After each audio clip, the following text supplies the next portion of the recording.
Assalamualaikum warahmatullahi wabarakatuh. Kami dari kelompok 4 PLKS akan mempresentasikan materi mengenai lembaga keuangan mikro syariah.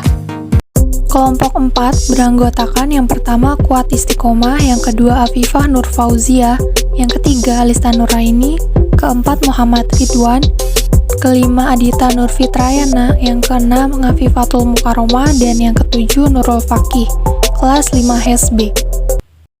Selanjutnya saya Alista Nuraini akan menjelaskan pengertian dari LKMS. Lembaga Keuangan Mikro Syariah merupakan lembaga perekonomian mikro syariah yang bergerak menghimpun dan menyalurkan pembiayaan kepada masyarakat kecil, baik yang bersifat sosial seperti zakat, infak, dan sedekah, ataupun penyaluran dan pembiayaan modal usaha yang bersifat laba dengan sistem bagi hasil. Selanjutnya mengenai landasan operasional. Lembaga Keuangan Mikro Syariah atau LKMS terdiri dari berbagai lembaga, diantaranya BPRS, Badan Perkreditan Rakyat Syariah, BMT, Baitul Mal wa Tamwil, Koperasi Syariah, lembaga keuangan syariah lainnya yang diatur sebagaimana peraturan Otoritas Jasa Keuangan atau OJK nomor 12 POJK 05/2014 tentang perizinan usaha dan kelembagaan keuangan mikro. Dalam aturan ini diatur mengenai bentuk badan hukum atau LKM, yakni perseroan terbatas dan koperasi. Untuk lembaga keuangan mikro syariah yang berbadan hukum koperasi harus memenuhi ketentuan Undang-Undang Nomor 25 Tahun 1992 tentang Perkoperasian dan Peraturan Pemerintah Nomor 9 Tahun 1995 tentang pelaksanaan usaha simpan pinjam oleh koperasi. Juga dipertegas oleh Keputusan Menteri Koperasi Nomor 91 Tahun 2004 tentang Koperasi Jasa Keuangan. Undang-undang tersebut sebagai payung berdirinya BMT sebagai lembaga keuangan mikro syariah. Al-Quran tidak menyebut regulasi lembaga keuangan secara eksplisit, namun penekatan tentang konsep organisasi sebagaimana organisasi keuangan telah terdapat dalam Al-Quran, yaitu Innallaha ya'muru bil adli wal ihsan wa ita'i dzil qurba wa yanha 'anil fahsya'i wal munkari wal baghi ya'idukum la'allakum tadhakkarun. Sesungguhnya Allah menyuruh kamu berlaku adil dan berbuat kebajikan, memberi kepada kaum kerabat, dan Allah melarang dari perbuatan keji, kemungkaran, dan permusuhan. Dia memberi pengajaran kepadamu agar kamu dapat mengambil pelajaran. Surat An-Nahl ayat 90. Berdasarkan ayat di atas, dapat penulis simpulkan bahwa suatu lembaga keuangan tentu saja konsep keadilan sangat diperlukan. Dalam menjalankan aktivitasnya, suatu lembaga keuangan tidak boleh melakukan kezaliman yang akan merugikan pihak lain, juga harus memperhatikan kemaslahatan bersama. Selanjutnya, apa jenis LKMS? Yang pertama itu ada Baitul Mal wa Tamwil atau BMT. BMT itu menurut bahasa yaitu rumah dana dan rumah usaha, sedangkan pengertian yang menyeluruh bahwa BMT merupakan organisasi bisnis yang berperan sosial. BMT merupakan lembaga pembiayaan kecil yang beroperasi menggunakan konsep campuran Baitul Mal dan Baitul Tamwil dengan target difokuskan pada sektor usaha kecil. Dari beberapa definisi BMT tersebut, dapat ditarik kesimpulan bahwa BMT mempunyai dua karakteristik, yaitu sebagai lembaga bisnis yang bertujuan meningkatkan kualitas usaha ekonomi dan kesejahteraan anggota dan masyarakat, juga sebagai lembaga sosial yang menggalang dan menyalurkan zakat, infak, sedekah, dan wakaf atau siswaf. Sedangkan dasar hukum lembaga keuangan mikro syariah ini sama dengan koperasi syariah, yaitu PP nomor 9 tahun 1995 dan Kepmen nomor 91 tahun 2004. Yang kedua itu ada Bank Pembiayaan Rakyat Syariah atau BPRS. BPRS adalah bank yang menjadi jembatan para pengusaha mikro untuk memenuhi kebutuhan dengan konsep syariah. Bank pembiayaan yang berbasis syariah diatur dalam Undang-Undang Nomor 21 Tahun 2008 dan juga Peraturan OJK dengan Nomor 3/PJOK.03/2016. Kegiatan BPRS ini berfokus pada pembiayaan pengusaha mikro saja, sehingga tidak melayani kegiatan perbankan lainnya. Karakteristik lembaga keuangan mikro ini adalah tidak menyediakan layanan simpanan giro, deposito, penukaran uang asing, dan asuransi. Jadi hanya fokus pada pembiayaan usaha saja. Yang ketiga itu ada koperasi syariah. Contoh lembaga keuangan mikro dengan basis syariah yang selanjutnya adalah koperasi syariah. Koperasi syariah yang melayani keuangan mikro adalah KSSPS atau Koperasi Simpan Pinjam dan Pembiayaan Syariah.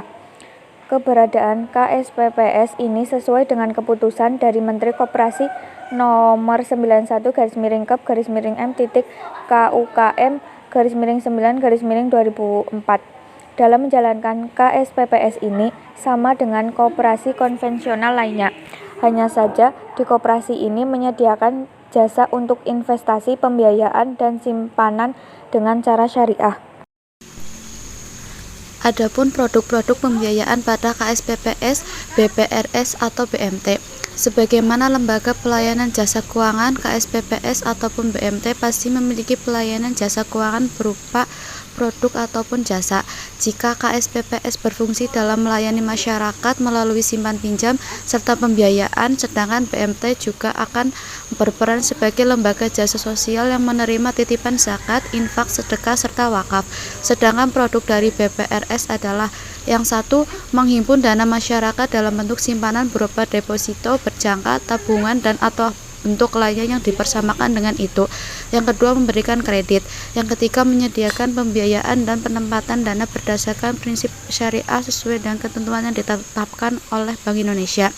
Yang keempat, menempatkan dananya dalam bentuk sertifikat Bank Indonesia, deposito berjangka, sertifikat deposito, dan ataupun tabungan pada bank lainnya. Yang selanjutnya, akad pada LKMS. Yang pertama, akad tijarah. Akad tijarah adalah akad yang berorientasi pada komersil. Yang pertama, muhorobah. Muhorobah merupakan transaksi penjualan barang dengan menyatakan harga jual beli dan keuntungan yang didapatkan. Yang kedua, salam. Salam adalah akad jual beli dengan cara pemesanan dan pembeli melakukan pembayaran terlebih dahulu dengan syarat-syarat yang telah disepakati. Yang ketiga, istihna. Istihna adalah bentuk akad dalam jual beli dalam proses pemesanan terlebih dahulu sesuai kriteria dari pembelian dan disepakati oleh kedua pihak. Pembayaran dalam akad ini dapat dilakukan secara berkala sesuai dengan kesepakatan. Yang keempat, ijarah. Ijarah adalah akad sewa menyewa namun tidak diikuti dengan pemindahan kepemilikan atas barang itu sendiri. Saya Adita Nurfitrayana. Yang selanjutnya ada akad mudorobah. Akad mudorobah adalah akad kerjasama antara dua pihak. Pihak pertama yang memiliki dana disebut sahibul mal dan pihak kedua merupakan pengelola dari dana disebut mudorib. Keuntungan yang didapat dari hasil usaha akan dibagi sesuai dengan kesepakatan, sedangkan kerugian dari hasil usaha akan ditentukan secara finansial dan operasionalnya. Jika kerugian yang didapat dalam bentuk finansial, maka kerugian tersebut akan ditanggung oleh sahibul mal. Apabila kerugian yang dapat akibat kesalahan operasional, maka akan ditanggung oleh mudorib. Kemudian ada akad musyarakah. Itu musyarakah sebagai kerjasama antara dua pihak atau lebih untuk suatu usaha tertentu, di mana masing-masing pihak memberikan kontribusi dana dengan ketentuan pembagian hasil keuntungan dan kerugian sesuai kesepakatan. Pada akad ini, kerugian akan ditanggung bersama berdasarkan kontribusi modal dan keahlian yang telah disepakati. Yang kedua ada akad tabaru, yang tujuannya yaitu tidak mencari keuntungan akan tetapi bertujuan untuk kebaikan atau tolong-menolong. Yang pertama ada rahan. Akad rahan dapat diartikan sebagai perjanjian dari sebuah pinjaman dengan jaminan atau pihak pemberi pinjaman melakukan penahanan harta milik si peminjam sebagai jaminan dari pinjaman yang telah diterimanya. Yang kedua ada qard. Qard adalah pinjaman yang diberikan tanpa dikenai biaya dan syarat tertentu. Peminjam hanya wajib membayar sebesar pokok hutangnya saja, dan tidak ada batasan jangka waktu pengembaliannya. Yang ketiga ada hawalah dan wakalah. Hawalah berarti pemindahan hak dan kewajiban yang dilakukan pihak yang berhutang kepada pihak lain yang disebabkan ketidakmampuan lagi untuk membayar hutang yang dimiliki. Akad wakalah merupakan akad pemberian kuasa atau pelimpahan kekuasaan kepada pihak lain untuk melaksanakan tugas atau taukil atas nama pemberi kuasa dalam hal-hal yang boleh diwakilkan. Yang kemudian ada kafalah. Akad kafalah adalah pemberian jaminan oleh penanggung kepada pihak lain atas hutangnya atau tanggung jawab dari pihak yang ditanggung. Ya, selanjutnya ada mekanisme operasional. Penghimpunan dana di bank syariah dapat berbentuk giro, tabungan, dan deposito. Prinsip operasional syariah yang diterapkan dalam penghimpunan dana masyarakat adalah prinsip wadiyah dan mudorobah. Yang pertama ada prinsip wadiyah. Yang diterapkan adalah wadiyah yad-damanah yang diterapkan pada produk rekening giro. Wadiyah damanah berbeda dengan wadiyah amanah. Dalam wadiyah amanah, pada prinsipnya harta titipan tidak boleh dimanfaatkan oleh yang dititipi. Sementara itu, dalam hal wadiyah yad-damanah, pihak yang dititipi atau bank bertanggung jawab atas keutuhan harta titipan, sehingga ia boleh memanfaatkan harta titipan tersebut. Yang kedua, dalam mengaplikasikan prinsip mudorobah, penyimpanan atau deposan bertindak sebagai sohibul mal atau pemilik modal, dan bank sebagai mudorib atau pengelola. Dana tersebut digunakan bank untuk melakukan murobahah atau ijaroh, seperti yang telah dijelaskan terdahulu. Dapat pula dana tersebut digunakan bank untuk melakukan mudorobah kedua. Hasil usaha ini akan dibagi hasilkan berdasarkan nisbah yang disepakati. Dalam hal bank menggunakannya untuk melakukan mudorobah kedua, maka bank bertanggung jawab penuh atas kerugian yang terjadi. Mudorobah mutlaqoh atau tidak ada pembatasan bagi bank. Mudorobah muqayyadah atau menetapkan syarat-syarat tertentu yang harus dipatuhi oleh pihak bank. Dalam menyalurkan dananya pada nasabah, cari garis besar produk pembiayaan dibagi menjadi 3 kategori. Yang pertama, prinsip jual-beli dilaksanakan sehubungan dengan adanya perpindahan kepemilikan barang atau benda. Tingkat keuntungan bank ditentukan di depan menjadi bagian harga atas barang yang dijual. Jenis pembiayaan murabahah, salam, dan istisna. Yang kedua, transaksi ijaroh dilandasi dengan perpindahan manfaat. Jadi pada dasarnya prinsip ijaroh sama saja dengan prinsip jual beli, tapi perbedaannya terletak pada objek transaksinya. Bila pada jual beli objek transaksinya adalah barang, pada ijaroh objek transaksinya adalah jasa. Yang ketiga adalah prinsip bagi hasil atau musyarakah dan mudorobah. Permasalahan LKMS di Indonesia. Yang pertama itu rata-rata pegawai LKMS saat ini tidak memiliki latar belakang yang berkaitan dengan LKMS, sehingga sistem pengelolaan dan proses tidak sesuai dengan tujuan utama dibentuknya LKMS. Salah satu hal yang bisa dilakukan pihak LKMS yaitu mengadakan pelatihan tentang keuangan dan keagamaan terhadap karyawannya, yang membuat setidaknya mereka paham atas apa yang harus mereka lakukan selama bekerja LKMS. Ilmu agama diperlukan dalam LKMS karena tujuan utama LKMS adalah dakwah. Dan yang kedua, kurang diminatinya LKMS dibandingkan konvensional. Solusinya adalah melakukan inovasi produk agar LKMS itu tersendiri mampu bersaing dengan lembaga keuangan mikro konvensional yang telah ada. LKMS harus mampu membaca kebutuhan nasabah saat ini, sehingga ada banyak alternatif yang dapat dipilih oleh nasabah terkait produk simpanan maupun pembiayaan yang ditawarkan. Selanjutnya yaitu masalah legalitas formal. LKMS yang berkembang di Indonesia tidak didukung dengan ketentuan hukum dan sistem pengawasan atau pembinaan yang memadai. Masalah dukungan hukum ini menjadi penting mengingat LKMS adalah lembaga yang mengurus dan mengelola dana masyarakat. Kemudian yang keempat adalah kurang memadai fasilitas atau infrastruktur teknologi informasi. Padahal hal tersebut merupakan salah satu prasyarat penting sebuah lembaga keuangan.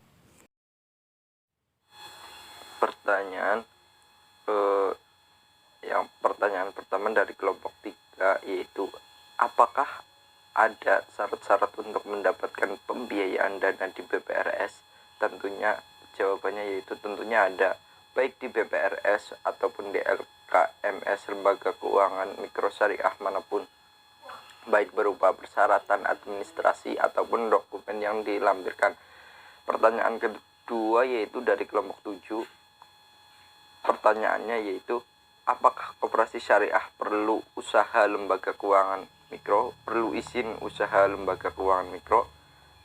Jawabannya yaitu semua lembaga keuangan mikro syariah perlu izin usaha. Untuk legalitas berdirinya lembaga keuangan mikro syariah tersebut baik dari OJK atau Menteri Koperasi dan UKM. Pertanyaan yang ketiga yaitu dari kelompok 5. Adakah pengaruh kinerja lembaga keuangan mikro syariah dalam mendukung kegiatan perekonomian masyarakat?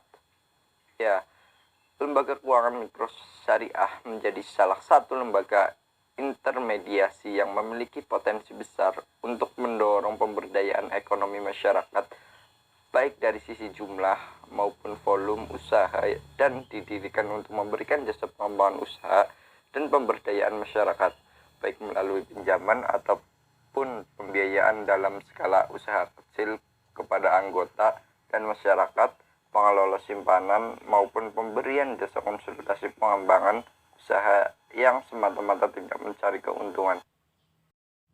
Pertanyaan selanjutnya yaitu dari kelompok 6. Seberapa efektif peran lembaga tersebut di Indonesia dari awal berdiri sampai saat ini? Jika ditanya tentang seberapa efektif, maka menurut kami jawabannya adalah relatif. Mengapa demikian? Karena dalam operasionalnya ditemukan beberapa permasalahan yang menjadi kendala.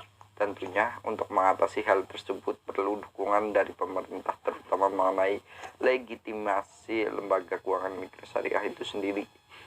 Kelompok pertanyaan selanjutnya yaitu dari kelompok 1. Berapa minimal modal untuk mendirikan lembaga keuangan mikro syariah, dan siapa atau badan apa yang berhak mengesahkan lembaga keuangan mikro syariah? Modalnya kurang dari 50 juta dan yang mengesahkan OJK ataupun Kementerian Koperasi dan UKM. Pertanyaan selanjutnya yaitu dari kelompok 2. Mengapa lembaga keuangan mikro syariah yang berkembang di Indonesia tidak didukung dengan ketentuan hukum dan sistem pengawasan atau pembinaan yang memadai, bahkan kurangnya fasilitas seperti teknologi informasi? Padahal hal ini sangat dibutuhkan di dalam lembaga keuangan. Bisa dijelaskan alasan tersebut? Jawabannya yaitu kurangnya perhatian pemerintah pada lembaga keuangan mikro syariah menyebabkan lembaga keuangan mikro syariah sendiri kurang maju dibanding lembaga konvensional. Untuk itu, peran aktif pemerintah dan masyarakat dalam mendukung optimalisasi peran lembaga keuangan mikro syariah dalam memberdayakan usaha mikro sangat dibutuhkan untuk terrealisasinya lembaga keuangan mikro syariah yang baik. Demikianlah sedikit penjelasan dari kelompok kami. Apabila ada kata yang kurang berkenan, kami mohon maaf. Saya akhiri. Wallahumma a'lam bishawab. Wassalamualaikum warahmatullahi wabarakatuh.